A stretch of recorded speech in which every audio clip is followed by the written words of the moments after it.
नमस्कार दोस्तों, मेरा नाम है अर्पित नीलांश पांडे और मैं आज आप सबके सामने काफ़ी अच्छा क्वेश्चन लेके आया हूँ। कभी आपने ये वाली बात सोची कि झारखंड हो गया, बिहार हो गया, इंडिया के सबसे ज़्यादा मिनरल रिसोर्सेज यहीं पर ही अवेलेबल हैं, तो क्या वजह है कि ये स्टेट्स काफ़ी गरीब माने जाते हैं या इनका अगर हम लोग पर कैपिटा इनकम निकालते हैं तो ये इंडिया में लोवेस्ट है? क्या वजह है? इवन यहाँ पे नेचुरल रिसोर्सेज का ये हाल है कि बहुत से ऐसे देश हैं जिनके पास में पूरे पूरे देश मिला लिए जाएं तो टोटल में इतने नेचुरल रिसोर्सेज नहीं है, मिनरल्स नहीं है जितने कि बिहार और झारखंड में मिला के हैं। तो चलिए मैं अब आपको बताता हूं कि ऐसा क्यों है। देखिए, सबसे पहली बात है कि आज़ादी की हम लोग बात करें 17वीं सेंचुरी पे पहले पीछे जाना पड़ेगा। 17th 18th सेंचुरी में कोलकाता का रीजन हो गया, उसके बाद में बिहार का रीजन हो गया, ये सब जुड़ा हुआ था।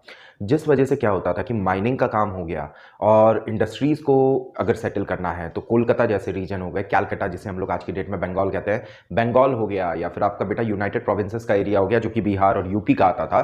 तो इन वाले एरियाज में क्या था कि इंडस्ट्रीज लगती थी, लेकिन उस टाइम पे इंडस्ट्रीज का स्केल क्या होता था, बहुत ही स्मॉल स्केल होता था।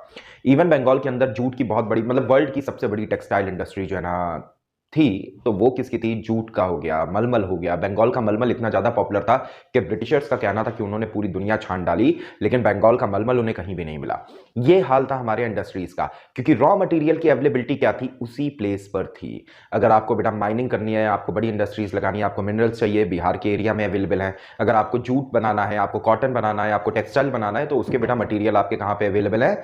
बंगाल में अवेलेबल है। मशीन्स बनाने के लिए आपको अगर जो है ना आयरन चाहिए या फिर अलग अलग तरह के ओर्स चाहिए, तो वो कहां पे अवेलेबल है? आपके झारखंड, बिहार और बंगाल का जो रीजन हो गया ओवरऑल। लेकिन आफ्टर इंडिपेंडेंस क्या होता है?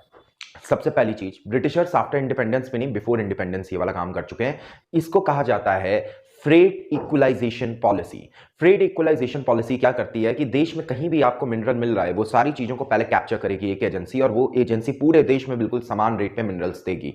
अब जो इंडस्ट्रीज जो लग रही हैं, आपकी इंडस्ट्रीज जितनी भी आपकी लग रही थी, उन्हें मिनरल चाहे बिहार हो, चाहे बंगाल हो, चाहे उड़ीसा हो, या चाहे गुजरात हो, और चाहे महाराष्ट्र हो, वहां पर बेटा बिल्कुल सेम रेट में मिल रहा था। दूसरी बात है, अगर आप इंडिया का मैप देखेंगे और अगर आप ट्रेड रूट अगर आप देखेंगे सी रूट के थ्रू, तो फिर आपको पता चलेगा कि महाराष्ट्र और गुजरात ज्यादा पास में पड़ते हैं। अगर आप बंगाल की साइड है तो फिर आपको घूम के ज्यादा जाना पड़ेगा।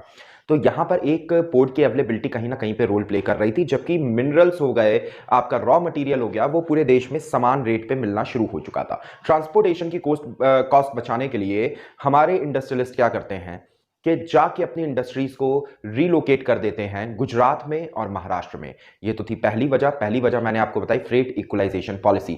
सेकंड वजह है अनइक्वल लैंड डिस्ट्रीब्यूशन। बेटा बिहार और बंगाल की एक खासियत है कि यहाँ पे लैंड है, लेकिन बहुत ही छोटे छोटे हिस्से में है। तो जब मैं खरीदने के लिए जाता हूं तो मैं किसी एक यूनिटरी बॉडी से बात करने की बजाय मुझे बहुत सारे लोगों से बात करनी पड़ती है, जिसमें कि मतभेद होने के बहुत ज्यादा चांसेस होते हैं। मतभेद होने के बाद में तरह तरह के आपके लेबर्स आपके स्ट्राइक करने लगते हैं, तरह तरह के लैंड एक्विजिशन को लेकर दिक्कतें आने लगती हैं, जिसकी वजह से कि एक इंडस्ट्रियलिस्ट हमेशा इस सिनेरियो को अवॉइड करता है। इस सिनेरियो को अवॉइड करने के लिए वो किधर की तरफ वो मूव करता है? गुजरात की तरफ मूव करता है, महाराष्ट्र की तरफ मूव करता है, या फिर साउथ इंडिया में नीचे की तरफ वो मूव करता है। वो ऊपर की तरफ वो नहीं इंटरेस्टेड रह जाता इतना, क्योंकि लैंड बहुत ही अनइक्वली डिस्ट्रीब्यूटेड है। पहली बात, लैंड जिस हिसाब से होनी चाहिए उस हिसाब से नहीं है, और लैंड को लेके एक्विजिशन को भी लेके कोई लॉ निर्धारित नहीं है। इवन बंगाल में आज भी डेटा नहीं अवेलेबल है लैंड को लेके कि किसके पास में कितना है, कितना फ्री लैंड है, क्या लैंड है, किस तरीके से लैंड का हमें एक्वायर करना है, किस तरीके से नहीं करना है। सरकार पे जो लैंड है उस पर कहीं पे कोई आदमी कब्जा करके खेती तो नहीं कर रहा है। तो ये हालात है। यही दिक्कत आई थी टाटा नैनो के प्लांट के साथ में भी, व्हेन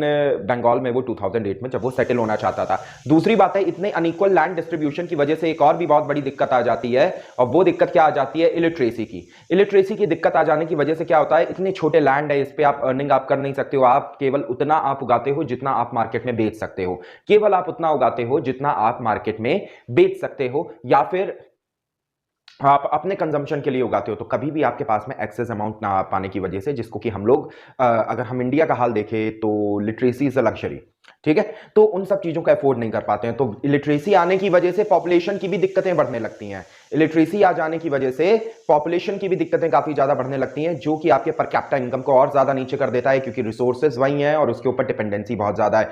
तीसरी बात है लैक ऑफ फंड्स। कभी भी बिहार, झारखंड, उत्तर प्रदेश के एरिया को जो सेंट्रल गवर्नमेंट है उसने बहुत ज्यादा फंड्स नहीं दिए, क्योंकि उनका मानना था कि ये लैंड तो ऑलरेडी गैंगेटिक प्लेन्स पे होने की वजह से मोस्ट सूटेबल है वर्ल्ड के अंदर एग्रीकल्चर के लिए। लेकिन मॉडर्न एग्रीकल्चर के साथ में जो ना कॉपरेट ना कर पाने की वजह से यहां पे ना तो कभी एग्रीकल्चर बहुत ज्यादा डेवलप हुआ, और यहां पे फिर से वही पॉइंट नंबर 2 आ जाता है कि एग्रीकल्चर हो तो रहा है लेकिन बहुत ही छोटे लेवल पे। फॉर एग्जांपल अगर आप पे छोटा फार्म है, आप वहां पे बेटा सब्जियां उगाओगे क्योंकि वो सीधे सीधे वो बिक जाती हैं और आप अपने कंजम्पशन के लिए रखोगे और जो बेचने पे पैसा आएगा उससे बाकी की नीड्स आप पूरी करोगे। लेकिन अगर आप पे बड़ा लैंड है तो you can go for ground nuts, you can go for corns, you can go for sugar cane. तो इस तरीके के खेती के लिए आपको बड़ा लैंड चाहिए होता है, लेकिन ये क्या होते हैं, कैश क्रॉप्स होते हैं।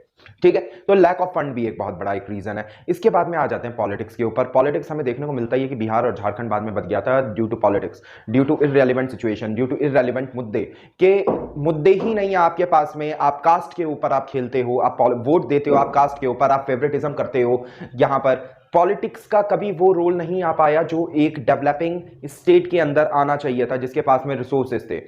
दूसरी बात है, माइनिंग करने के लिए आप जो है ट्राइबल्स का रिलोकेशन करते हो, ट्राइबल ग्रुप का भी यहां पे बहुत ज्यादा डोमिनेंस होने की वजह से नक्सलवाद जैसे इश्यूज भी आते हैं।